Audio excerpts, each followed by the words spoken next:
I'm in Sweden. Oh, Sorry, I didn't mean to interrupt you there. fine. So yeah, living in Sweden, I've been quite acquainted with Rudolf Steiner for some years. I live in a small town in Sweden which has quite a large anthroposophical community initiatives. I have myself studied biodynamic gardening and some sort of introduction to Goethean science. Hmm. And yeah, I saw this on YouTube a few weeks ago, and I really enjoy studying Steiner, especially in English language. And this also felt like, and usually when you study with in an anthroposophical context, I get the sense that you get the finished product of Steiner. So I was thinking this was a way to get some context and perspective Hmm. on his work as well. Hmm. So happy to be here. Yeah, I'm glad you could join. Um, I think everyone else here has had the opportunity to introduce themselves.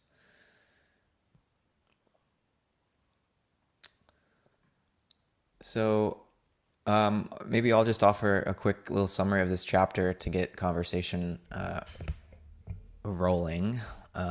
It's again a very brief chapter. I think chapter 5 is going to be a bit more substantial, but that might be because Steiner's kind of in a rush to get to what he feels like is the main event, which is this sort of gradual incarnation of this ego or I consciousness that he feels is at the center of the evolution of consciousness in our time. And he's already hinting at that in chapter 4 when he discusses Augustine and the way in which Augustine in his Confessions, I believe it is, sort of develops this, what you could call the proto-cogito, the cogito being Descartes' famous in his meditations and other works where he discovers that, I think, therefore I am, and the only thing he cannot doubt is his own doubting, his own consciousness of himself in the act of thinking or doubting, as it were. And Augustine has these early reflections in the context of what some have called, one of the earliest autobiographical accounts of this sense of security he finds in the act of thinking, which for him is almost a revelation of a kind of divine ego, as Steiner refers to it. Augustine will say things like, God is that which is closer to me than I am to myself.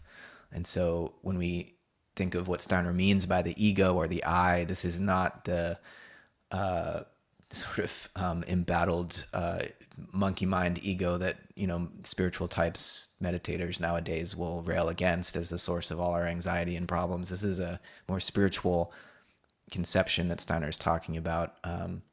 If you're familiar with Jung, I would say it's something more like what Jung meant by the self than what we tend to mean by the ego nowadays. Be curious if you guys who know Jung, would agree with that characterization. But yeah, so Steiner's just describing how in the thinkers of this period in the Middle Ages, beginning with Augustine, there's a dimming of the form of perceptual thought that was so prominent in the Greeks, where it was as though thought came to them naturally, as though they were just perceiving like the colors of a rose. And Aristotle in particular was studied, by Aquinas and others as sort of the pinnacle of what thought could achieve under its own powers. But as these were all Christian thinkers, and this becomes very clear in Aquinas, there's a limit to what thought can know, and there's a distinction made between what Aquinas would consider to be sort of natural theology or the knowledge we can have of nature, and then revelation, which would be what the Bible, provides, and perhaps some mystical experience perhaps could provide. And that through this revelation, as Steiner puts it, the spirit being sort of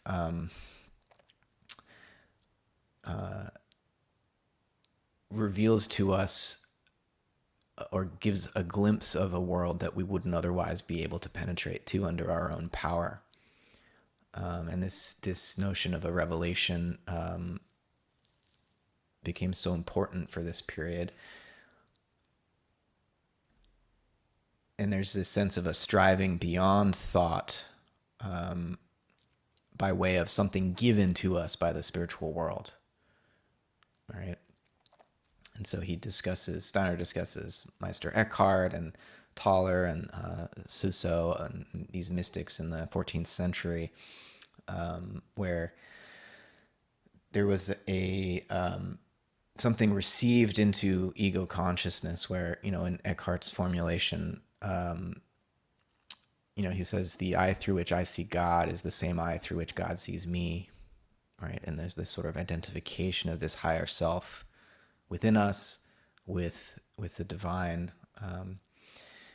He talks about Kusa's learned ignorance in this similar sense of, the limits of kind of secular knowledge and the need for this this revelation in the soul.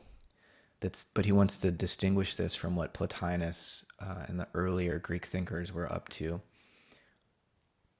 And he has this interesting discussion of Paracelsus, which I hope we can get more into, where he says Paracelsus was really feeling the desolation of ego consciousness, the soul's feeling of the desolation in its ego consciousness.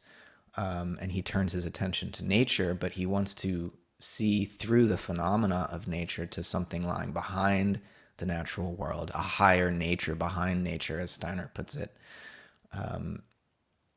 Because Paracelsus was searching for something in nature that one does not create oneself, but that we arrive through the act of observation, but not just of the surfaces of things, that there's some deeper creative presence that we can contact, the roots of nature, as Steiner puts it.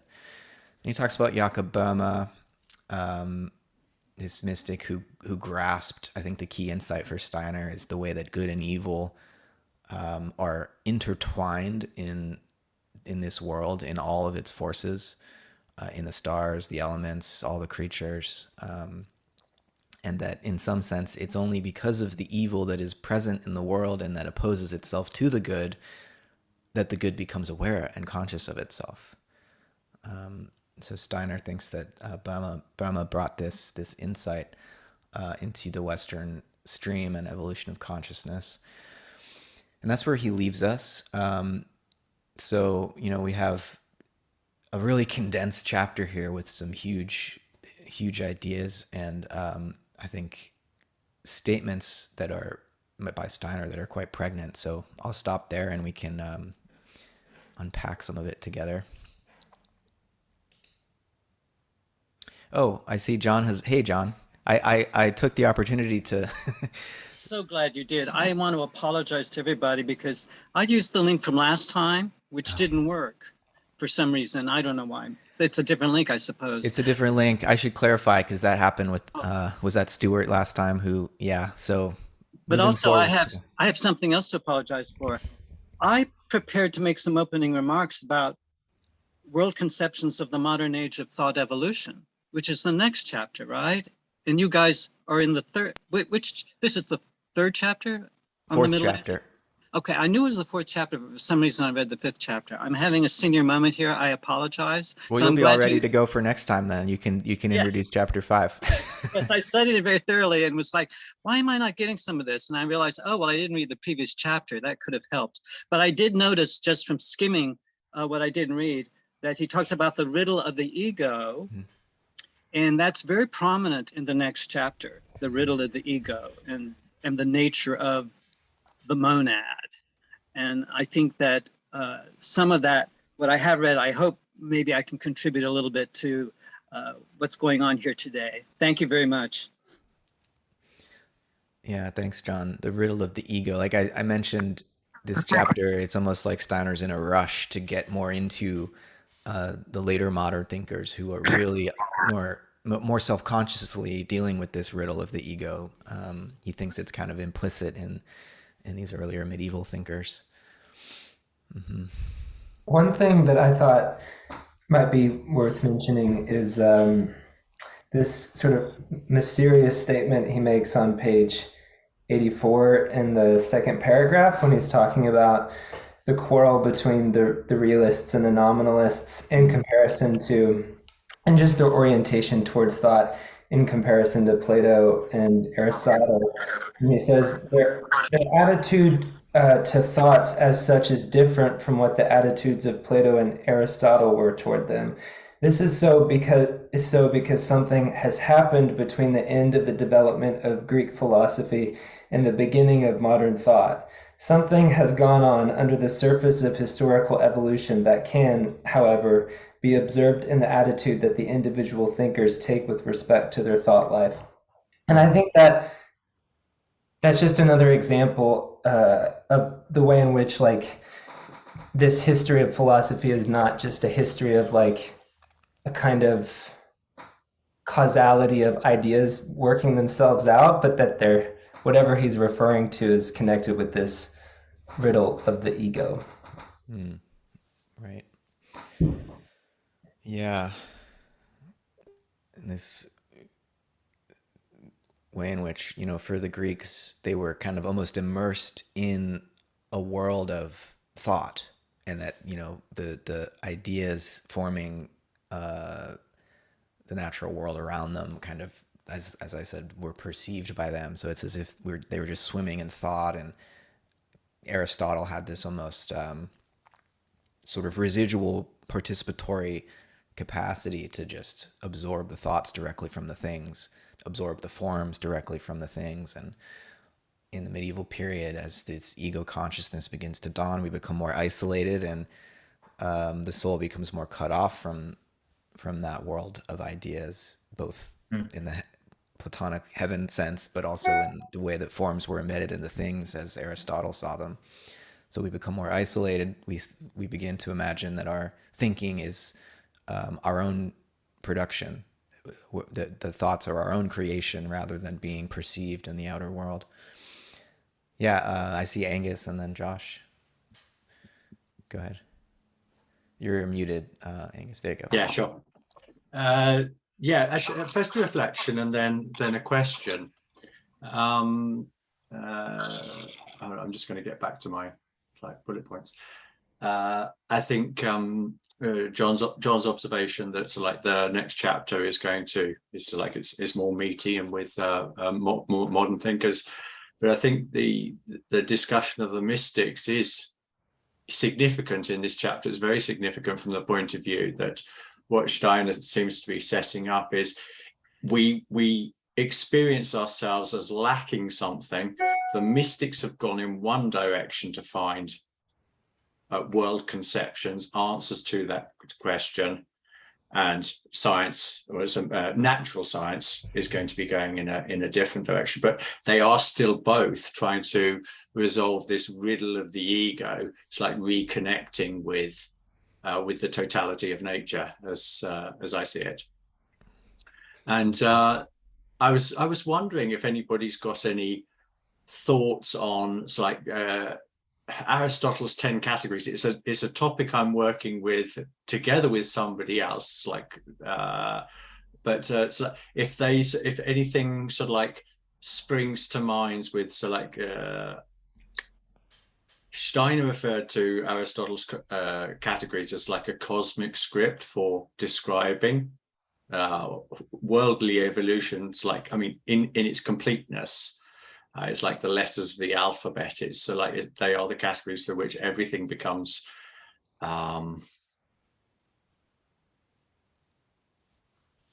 it's a system of describing everything. And So the question is like rather not very well put. Is anybody having like a spontaneous connection between Aristotle's categories here and what's being described here with the riddle of the ego, or any of the other content of this chapter? That's a very big question. I mean, I'll just offer that the sense in which Aristotle sort of completed what's possible for thought to realize is in a way confirmed by late modern philosopher like Kant, basically lifting that same table of categories in his critique of pure reason, with a few amendments here and there. But there's not much more to be said in terms of how thought can categorize or determine its experience. These are kind of the archetypes that are available for us to think with. Yeah. But their meaning might change as consciousness evolves, and we can discuss that more. But I want to, unless anyone else has something to share on that topic, we can let Josh answer. Okay, go ahead, Josh. Well, that's a great question, Angus. That raises a lot of issues. And it's directly pertinent. So, like, I think this chapter is really important. And it's the first time that Steiner brings up an actual riddle, and he tries to characterize it. And it really is, as Angus mentioned, like the beginning of something really important in the evolution of consciousness. I'd like to comment on Aristotle's categories, but I guess first, I was thinking more about Paracelsus, with reference to the subject matter of the chapter, and this sort of beginning of the division of the self from the external world, and then dealing with some of those problems that while we're a product of the evolution of the cosmos, at the same time we're like this sort of autonomous separate entity as well that has agency and all that kind of thing. This is the beginning of that issue, and anyway, the interesting thing about Paracelsus is he was a physician during that time, and so he became aware of phenomenon in nature which didn't correlate simply with sensory experience. So he was one of the first people to see that disease was correlated with water sanitation. And then he didn't know what bacteria was yet. He didn't know any of that kind of sort of microbiology that we understand better today. But he understood the fact that, plagues and things like that were associated with things that didn't appear onto the surface to be actually related with those problems, like water sanitation and cholera outbreaks and things like that. And so when he discovered these things, and he went from town to town, saying, hey, the reason you're all getting sick is because you're allowing your sewage to enter into your drinking water, people were like, why does that matter? He's like, just try it and you'll see I'm right, and so in that way, he was acutely aware of the fact that reality, I guess if you could say, doesn't always correlate simply with our superficial abstractions, to put it in a Whiteheadian sense, and that they are abstractions. So I think that's important too in the development of this issue or riddle of the separation of our ego in whatever way you want to define that. and sort of reality as things in themselves, as maybe somebody like Kant would characterize reality. However, to get to the point that Angus made about the question of Aristotle's categories, is I think the cool thing about Greek thinking, especially Platonic thinking, that perhaps modernity maybe has lost sight of a little bit, is the fact that reality and things in themselves can impinge upon our knowledge and our understanding of reality. And so Aristotle's categories are pretty interesting in that respect, because, you know, back then they were still under the impression that reality could directly, as things in themselves, impinge upon our consciousness of them through our thought life. And I don't know if I can answer Angus's questions, but I think that just, in my mind, gives relevance to those categories as things we should still consider today, because perhaps we do have a connection with reality, maybe even through revelation. You know, that's a question out there. And through whatever means that might come, to give us knowledge about things in and of themselves. Well, I feel like I'm going on a tangent now, so that's my comments for now.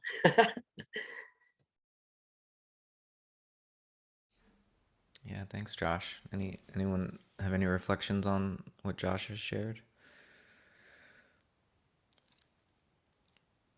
I mean, I think, Josh, your point that Paracelsus was just, in a way, suggesting that there's more to nature than what at first meets the eye, right?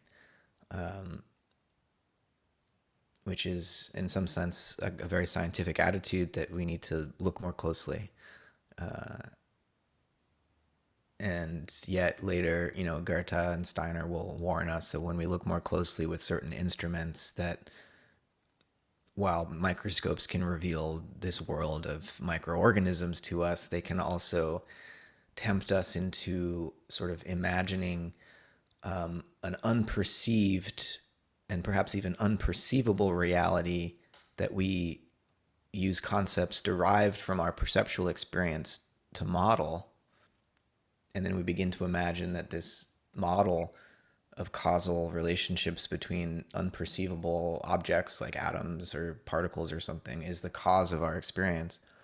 And so these instruments, microscopes, telescopes, that let us see more than what at first meets the eye, the risk is they throw our sense of perceptual reality out of proportion. All right, this was really important for Goethe and for Steiner, obviously. I just wanted to throw that in the mix, but should we move on to John? Any other comments on what Josh was sharing? All right, go ahead, John. Wow, I mean, this is definitely heady stuff for me. One thing that I was, what I kind of got out of reading chapter 4 was during this whole evolution of consciousness, we're kind of moving from more of a kind of primary experience of thought to kind of more of a secondary, I want to say, is how it kind of what I kind of got. And since Josh brought up Whitehead, it's almost like I think the Greeks kind of had thought as causal efficacy, kind of like this thing that just, you know, was a perceptive kind of thing, like almost like right there. And then thoughts for the Christians were more of a presentational immediacy, even though I don't think that's actually accurate, but there is a kind of move towards like with one step removed is kind of what I kind of got out of it. And maybe he's going in a particular direction, like he's leading us to where we're finally going to end up. So Matt, I don't know, what's your thought? Like, am I on the right track or am I completely off? Or I mean, I definitely get where you're going with that comparison, John. I don't know how many of the rest of us know Whitehead well enough to grok the causal efficacy, presentational immediacy distinction, which I don't want to unpack right now. It's a little too too much for this hour we have together. But just the sense that, yeah, for these medieval Christians, thoughts were becoming more abstract, not as concrete as they were for the Greeks, right? And so there's less of a sense that this is a perception of something real in the world, though the realists like Anselm and others would defend that. But the nominalist movement was only possible because of the fading of the intensity and the vivacity of thought as it existed for the Greeks.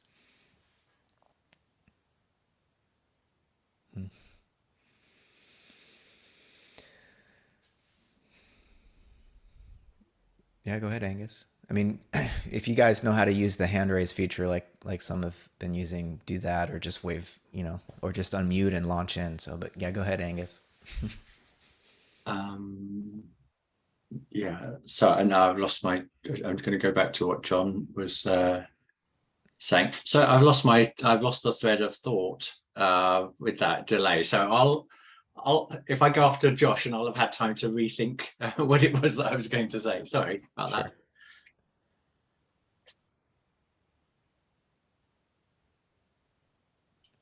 Well, I guess I just thinking about this more, I just realized a little more of the significance of this chapter 4, even though it's really short. But this first riddle it becomes prominent, and I mean this division between realism and nominalism is sort of one of the very roots of all the problems that developed into the Enlightenment and stuff. And I'm just kind of realizing that now as we're talking it out, and it just makes me really understand, even to a greater degree, that the division is really sort of an artificial one, and that really this is like a balance in our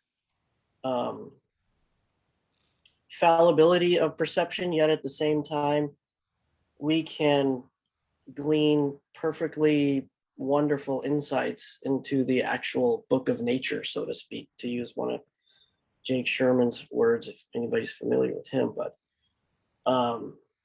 just the reality of knowledge is a tricky thing when it comes to us, because we abstract, but yet at the same time we are connected with nature, and we have that impinge upon ourselves, as the Greeks were well aware of. I don't know. This just seems like a really important time to me, the more I think about it. Mm-hmm.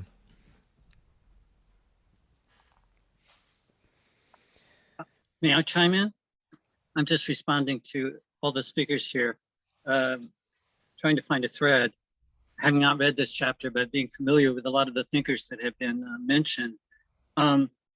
Matt, you talked about perceptual reality and our use of instruments that reveal and conceal, and our technology now, of course, with media studies, we know that what we are perceiving is the technology is already generalized, distorted, deleted a great deal. So what we're perceiving is not our body-mind's perceptual space in a nature, but we're looking at, a slide, a photograph, whatever, or a movie. Then there was I think the other John here mentioned primary, secondary. I think, it was, who was talking about Aristotle and the categories? Was that you, Angus? Oh yes, thanks.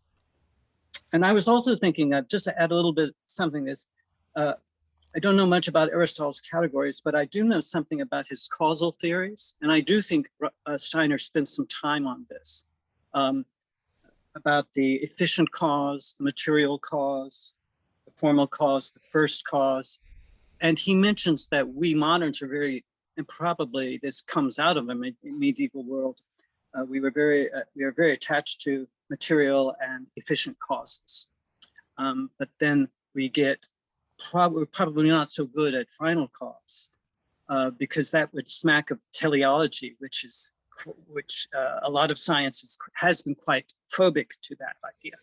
So I'm just trying to bring all of this together, and the riddle of the ego. What does all this have to do with the riddle of the ego?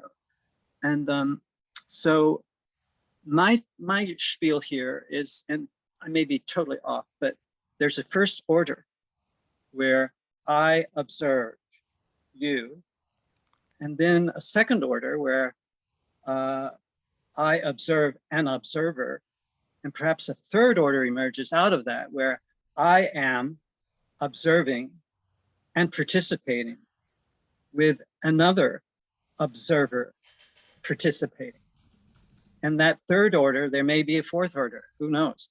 But I think we are in that crunch between first order, second order, and there are a lot of people, of course, go much further than that, into a third order orientation. I think a lot of the old science and the new science, and the old biology and the new biology, it's happening so fast. I remember the selfish gene back in the 90s was the rage. And now, of course, after the Human Genome Project, all of that's been thrown away, and nobody thinks about the selfish gene anymore.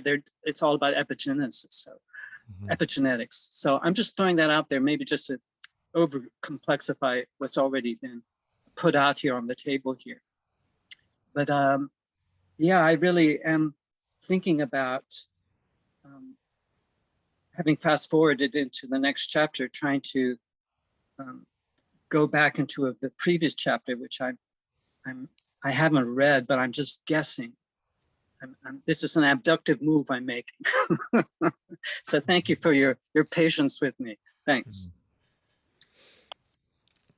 Yeah, thanks for that, John. Bringing in the four causes, Aristotle's four causes. I think that's an interesting thread to trace as the ego dawns more and more upon us, and what sort of causality gets reserved just for the ego, and what nature is reduced to as a mere mechanism of efficient causes and so on. But Angus, did you remember? And then I see Chad's hand too. Yeah. So yeah, my thoughts, they were going towards this comparison where we've got this transition from Greek picture consciousness and the certainty of the thoughts that were brought together with perception. And one of the things that's happening in this chapter is the description of how doubt enters. Doubt didn't exist, or it started to exist at the end of the Greek period with the sophists, but it was still not the same type of doubt that we are now confronted with, because we've got ego consciousness that it is aware that it's creating these thoughts. And this is completely new, because huge generalizations, ego consciousness didn't exist. Okay, but simplified, it was just like a much more reduced level, so it didn't impact on that mode of receiving thoughts. But as we enter sort of like more deeply into ourselves, we become acutely aware that sort of like, I am the creator of these thoughts. We can problematize that afterwards at a later stage, but I'm the creator of my thoughts, and to what extent are they even true, false, good, bad? All of these type of things that the Greeks didn't have to worry about, we have to start worrying about as people interested in philosophy. But I also wanted to add, there was somebody made a comment. Yeah, I think it was John. I didn't understand your terminology because it was Whiteheadian and I don't know much about him. But I'm going to like throw something out there, and if somebody wants to challenge me, then I'd love to be challenged. But I think it's yeah, I'll put it as a provocative statement. It's a load of rubbish to think we see with our eyes. We don't. We see with our thinking. Provocative. I like that. Okay, that's it. I accept. Chad, do you want to weigh in? Yeah, sure. Thank you. So I'm just going to throw out couple of thoughts. I'm gonna try and connect with what you guys are saying. Just go backwards. Aristotle's four causes and our capacity for perception and thinking, and some of the things you said, Josh. It's interesting. I don't know if you guys are familiar with Ian McGilchrist's work with bilateral hemisphere differences, but basically, to really oversimplify, the left hemisphere does the abstraction, and I think we can say is more oriented towards efficient and material causes in that perception, whereas the right hemisphere is what does formal and final causation. Like, in order to see archetypes or to see depth or context, you're using the right hemisphere in that processing. But it's the left hemisphere that gets out of balance and does this abstraction. And McGilchrist actually, in The Master and His Emissary, he does an analysis of history and how the right and left hemispheres have moved in their balancing, basically, that in the early Greek periods, the pre-Socratics, that they were much more right hemisphere oriented, that Heraclitus, he's seeing context and depth, whereas Plato actually is beginning a real abstraction. He's placing the forms, the ideas as separate from us. This is beginning that division. And I think, so I'm just going to throw out some things here. Like, I think what we're reading about is a twofold process. Like, I'm taking this in large measure from Rick's work in Passion of the Western Mind and Cosmos and Psyche, but is that we can see it as two teloi, in that it's a fall and an ascent. And I think what's happening is we're moving from capacity to the thought conscious, picture consciousness perception that was engaged with the right hemisphere and seeing the archetype, seeing the numinous, and the indwelling of that's happening. We're in the process of becoming divine, or recognizing our divinity, in the sense of it's not completely separate. The forms are not out there in entirety, they're also within. And so the indwelling is coming through Aquinas, or through Augustine, and then Aquinas, and it's moving inward. And then I think also, and you can see that as a fall, right? The fall of our relationship, our numinous connection to everything, the disenchantment that becomes really definitive at the Copernican revolution, or the consequences of the Copernican revolution. And what's, I think, is happening is, in that process, is we're both realizing our own individual identity and bringing the numinous in. That ego identity, or ego entity that he's describing, is that indwelling of spirit, if I'm perceiving it correctly. And then, like, if we go back to chapter 2, where is it Pythagoras? I forget his name, the philosopher. I'm not familiar. Pythagoras. Pherecydes. Say it again. That's how you pronounce it. Pherecydes. Pherecydes, yes. That's how I heard it pronounced. Yeah, Pherecydes. Thank you. That when he's describing Zeus, Kronos, and Chthon, they are Jupiter, Saturn, and Pluto. They evolved, and our understanding is evolving, and the evolution of consciousness is evolving. And Zeus has now become Uranus, and Neptune as well, in that spatial extension. But that principle of expansion is still present in Zeus, whereas like Kronos is time and incarnation, really like the being of incarnation. That's very much a Saturn principle that we still associate with the principle of Saturn. Whereas it's interesting, we kind of correlate matter, the material world, the physical structures are Saturn as well, which is different from the Chthon perspective, which is that, like, that's matter, but I'm seeing that more as like biology, the biological world, which is Pluto, the world of change and evolution and transformation. That's Pluto. So you can see, I think, where these original phenomena are present in the very beginning, and they're evolving, and our relationship to them is evolving. And I think what is happening potentially is the capacity for us to move into I think what Steiner is pointing towards, like a spiritual science, in the sense of we had to differentiate, we had to go through this process, and we had to disenchant the cosmos, and we had to discover the 3 outer planets, because without them, we don't get the full picture. And this is what allows for the new possibility for a new relationship to occur, where we can not just use our imagination or intuition, which you of course have to do to engage with the archetypes, but we have a frame of reference, our birth chart, where the planets are at any given time, that help us understand the quality of that relationship, the actual context of the relationship that's happening anyway. But we're moving into a new capacity to cultivate that relationship with the differentiated ego, separate autonomy that wasn't possible before the disenchantment, differentiation, and all that. So I'll leave it there. I hope I didn't go too far ahead of everything. So Can I'd like to respond unless someone else wants to respond. No, go ahead, John, and then we'll move on to Alex after we've responded a bit to Chad. You said something about thinking. It's not the eyes perceiving, it's the thinking. Is that right, Chad? Did I get that right? I didn't say that. Who said that? I think that was Angus. Oh, Angus. Okay. So I'm sort of responding to that. Guilty. And also trying to figure it. Okay.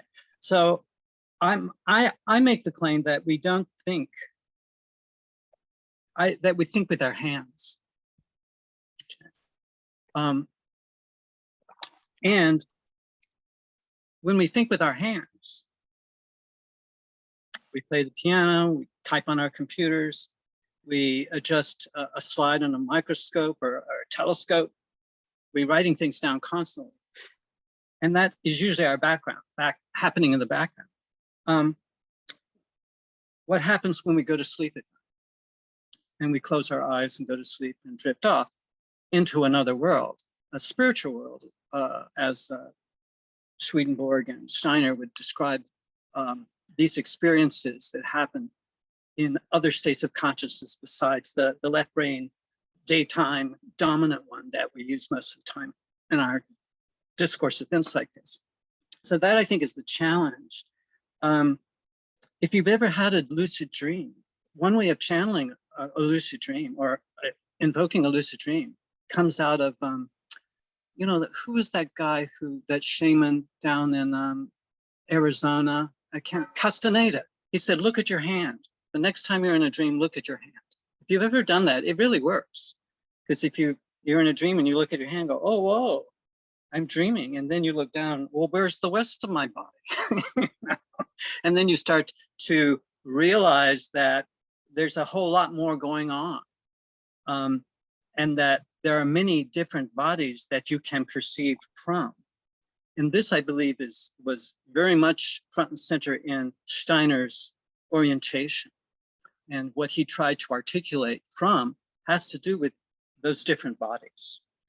And so we can see with our physical eyes, hear with our ears, and we can definitely touch with our hands. But we also have different kinds of energy centers in other states that overlap considerably with our physical somatics. So that really challenges me. So I think when we're dealing with others, it becomes incredibly complex, because the others in a third order is perceiving you. And that other who is participating and perceiving you is reading you. And this is where I thought it was very insightful. Ashton, you sent that essay on Swedenborg, Steiner's reading of Swedenborg, how he thought Swedenborg got stuck in a kind of epistemology that was objective.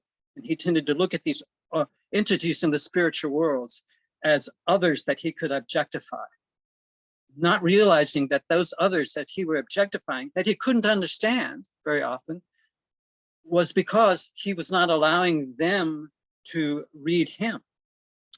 So I think these are the kind of challenges that many of us are starting to try to work through the fragmentation of the modern mind. And it's really melting down very dramatically right now and extremely quickly. So how can we heal this, this split in the bicameral mind? Wish us luck. Thank you very much.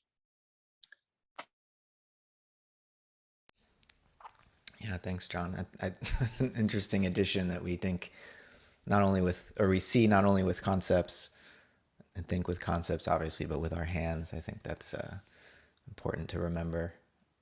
Alex, do you want to chime in? Yeah, completely, not completely, but the different thought I had with me when reading this chapter. There was a passage that really struck me. Steiner speaks about two movements or tendencies.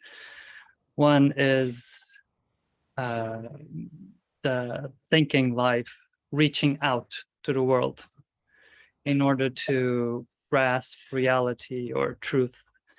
And the other movement is about thought life being more in a receptive listening mode in order to grasp reality or truth. And yeah, I had two thoughts about this. One is, well, it seems to be two polarities that are present in this chapter. When Steiner describes these two movements of, is it realists and nominalists, I think, if I recollect well. But I was also thinking about if this is a way to describe how consciousness is evolving. So a question that I'm kind of wanting some feedback, or was hoping for some feedback, is, and I haven't had a chance really to catch up on the previous chapters, but as if any of you can see this sort of movement going on in the former epochs.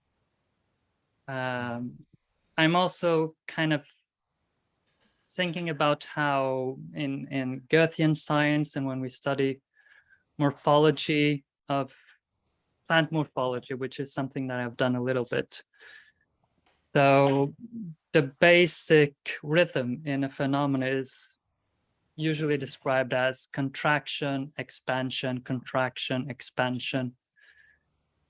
And when Angus, for example, you brought this idea of doubt as something that is emerging here in this ego consciousness that is happening here.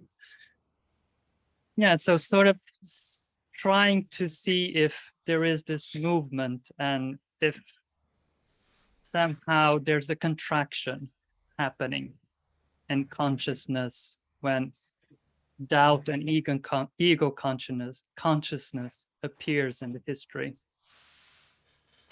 And if there's, if I don't know, if that is traceable there in these chapters that we've read, in this picture that is given here.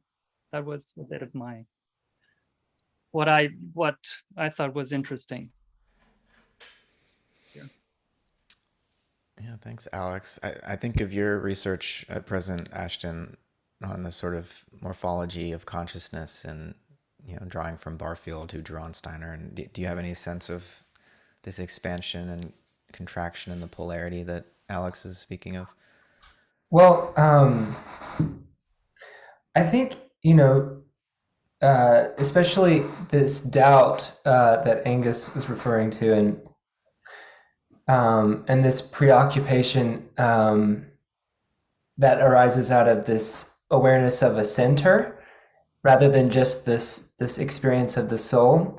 So like the center that experiences the soul, that there's something of a contraction in that preoccupation, and that where, a recognition arises out of that, that, as others have referred to, that this center of the ego is becoming conscious that it's somehow producing the thoughts rather than the thoughts being perceived or sort of like given from without. So I think that's definitely, you could characterize that as a contraction, but also, as you were mentioning, and others who brought up Paracelsus and this sort of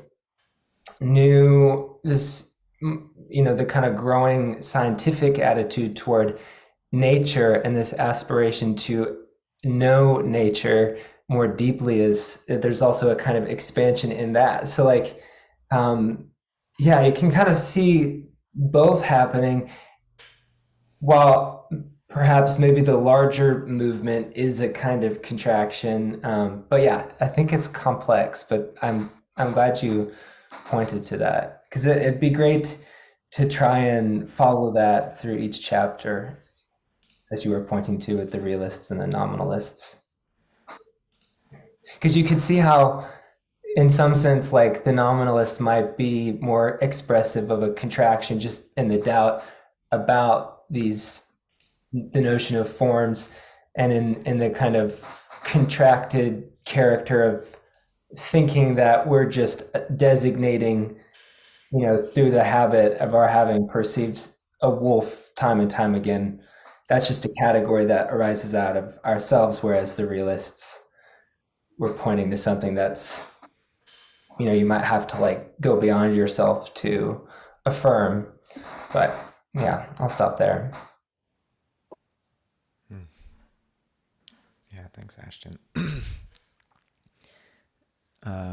Jeff, do you want to weigh in? Yeah, and there's a nice side chat going on. People are typing as well, which dovetails with what I'm thinking about. And that is, I don't know how to frame this exactly, but I think I have a comment that's coming in the future chapter, but I want to drop a bookmark for it right now that we can trace forward and back to, between this chapter and whatever that future chapter is. And the topic is on really towards the very end, one of the last lectures that Steiner gave in 1923, called The Invisible Man Within, is incredibly important in my field of medicine. I'm not going to go so much into that, but really what we're talking about with this, the birth of doubt and the birth of the ego consciousness and all of this. In that 1923 lecture, he basically says, it's like the greatest revisionary statement at the end of a life or something. He says the human being has a double, right? We're two beings, and you can kind of follow that lecture and what he's talking about. But it's like you read that lecture, and then you have to go back and reread everything Steiner ever said up until then, and reinterpret it all over again. But yeah, this is what my future comment will be in the future chapter. I'm curious to follow from now this birth of the ego to if we see how that forms and develops into this idea of the two beings as we trace through the history of human thinking. But anyways, this is a prelude to my comment, basically, for a future chapter. Look forward to that, Jeff. We have a few minutes left. Does anyone who hasn't had a chance to speak yet want to offer anything?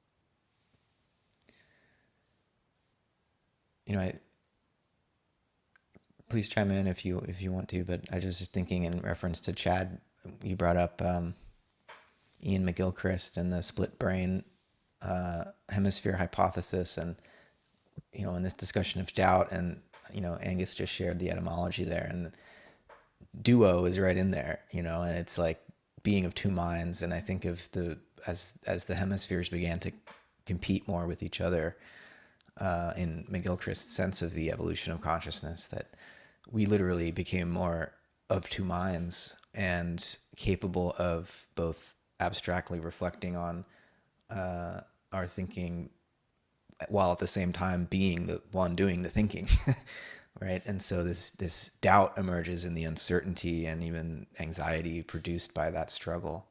Just occurred to me as a connection to what McGilchrist is trying to say. Yeah, that totally makes sense. And he does kind of come down on that point in that sense of they are two different beings ultimately in the same organism. Like they're perceiving the world in completely, different ways. Yeah. They're at the same time, they're never completely separate from one another. Right. It's the right brain is always involved on some level. The problem, the way he's articulating it, is that the left hemisphere has become overly dominant. And that's basically the essence of the issue, is that it thinks it's mastered, it thinks it knows. And that's the problem, is that the right hemisphere pretty much always has more context. Totally. And we get caught in the abstraction, in the nominalist perception that's Right. not the full picture. Go ahead. For those not familiar with McGilchrist, he's not at all some kind of neuroreductionist or anything. He's just seeing the brain as a kind of the medium through which in our consciousness we're kind of interacting with the world through. And I think it's insightful, but he's definitely not saying thought or consciousness is just the brain. Just to make sure, because I think what he's doing is compatible with, broadly construed with what Steiner is up to. So, yeah, I'm ask curious. You a question, Chad. Oh, sorry. Please, yeah. I mean, I'm curious. Please, Angus. But I actually want to ask him that question potentially during the forum. Along those lines. Yeah, it's a really important insight. Go ahead, Angus. Sorry. I'm interested in sort of like, does an aspect of centeredness sort of like also enter into this this model, these concepts that you're talking about? So like coming into it more from like a Christian angle here. Centeredness, because you're talking about sort of like the two spheres. Mm-hmm. And I'm sort of like thinking, yep, I can go along with that. It's sort of like it rhymes with sort of like so many sort of like certain conceptions I have of the world. But then there's like this important idea of sort of like centeredness, or I being. And I was wondering if that's somehow reflected in sort of like the Gilchrist message or framework of ideas. Yeah. I want to say that the ego sense of our identity, he does tend to kind of align more with the left hemisphere. I could be wrong about that. It's been 2 years since I read it now, but he goes into really nuanced descriptions of those things. It's not on the top of my head right now. But yeah, ultimately it's both. Like, ultimately both hemispheres are involved in our understanding of who we are. I don't think you can locate it in one or the other. Right. I think you would agree with that too. Yeah. He's big on McGilchrist on the, coincidentia oppositorum and the unity of opposites and the sense of a complex integration, of through polarities. And so I think there's something there in what you're speaking to, Angus. Unfortunately, we have to wrap up. Do you want to say one last thing, Matt, and then we'll call it quits until next week? I just listened to McGilchrist with Vervaeke recently, and I'm just going to double down on his emphasis that neither the left nor the right needs to be dominant. We need to toggle more appropriately between them, which is what we're not doing. And yeah, he did talk about the opposites of coincidence and all that. So yeah, that was really about it. And for anyone interested in McGilchrist, yeah, as Chad mentioned, I'll be in dialogue with him in a couple weeks, October 16th. It'll be a Sunday morning, 11 a.m. Pacific time. I'll share the link with this group if you want to join. All right. I will stop the recording here.